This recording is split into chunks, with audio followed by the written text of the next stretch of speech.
Hello everyone, Rob Berthoff here. I got a fun one today. As I woke up, my feed was everything was about Happy Reformation Day, and I just asked myself, do Protestants even exist anymore? And that's what I want to talk about in this.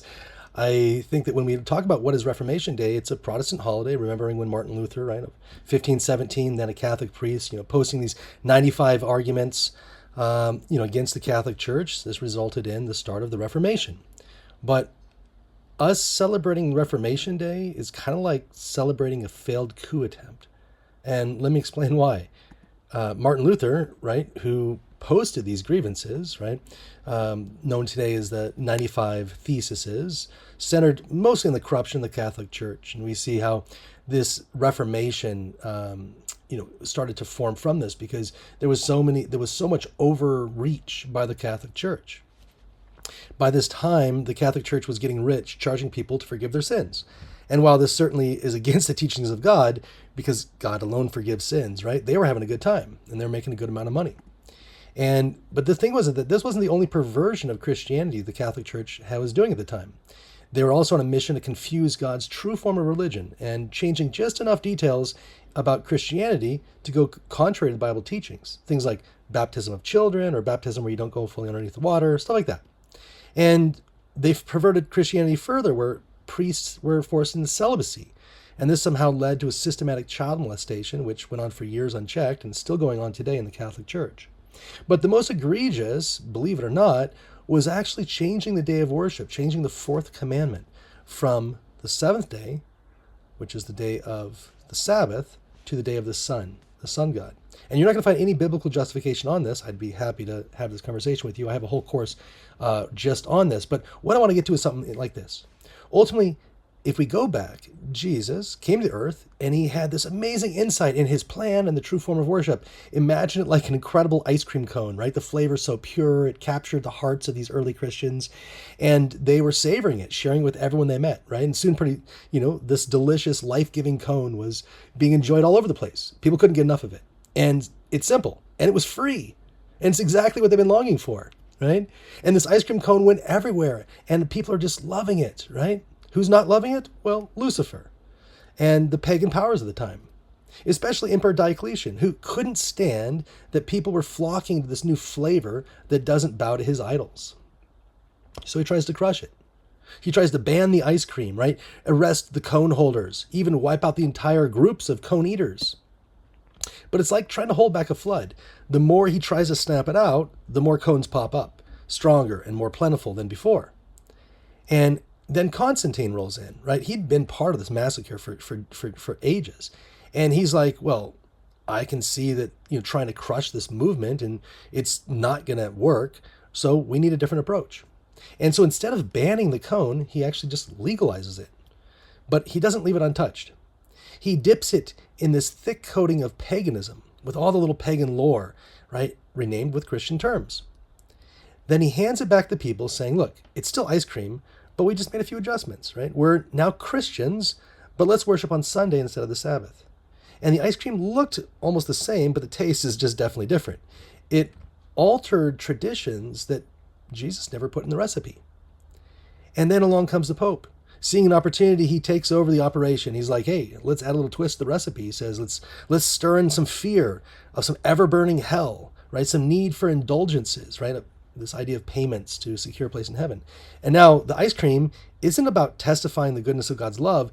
It's about paying for every scoop you lick, right? And people start lining up, scared and desperate, convinced they need to buy this ice cream in order to not be, tormented for eternity.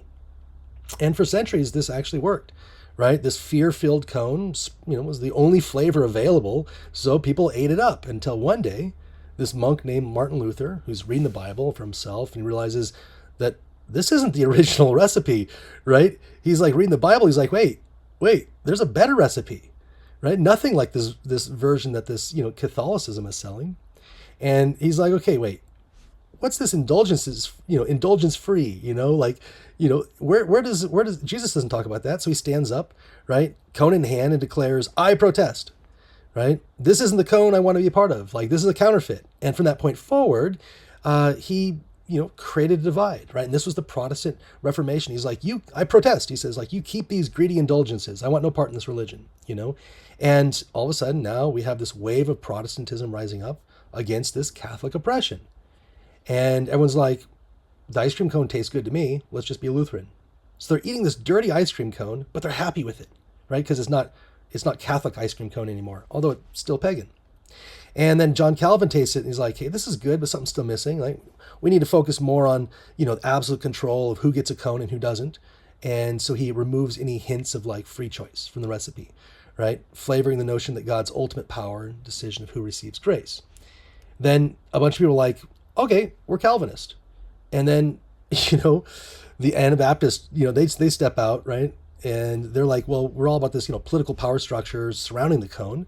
So now they're like, okay, we're Anabaptist. And then a guy named John Knox, right? He's like, well, he's studying the cone and he's like, well, this should be served up by elected scoopers, right? And they should ensure each scoop remains true to the original flavor. So then all of a sudden we've got Presbyterians.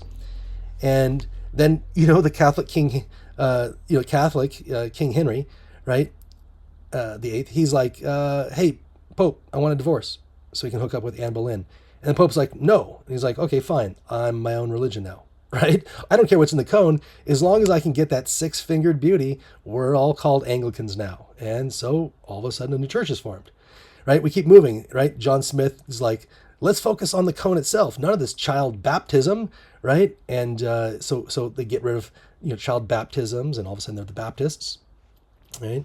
Then William Miller is like, we don't believe in an ever-burning hell. Let's clean this ice cream cone even more, right? Boom, Millerites, right? But this ice cream cone, it's melting really fast. Then Joseph Bates, right? He's reading the Bible and he spots the most obvious thing ever. We got to get rid of this Sunday worship thing. Boom.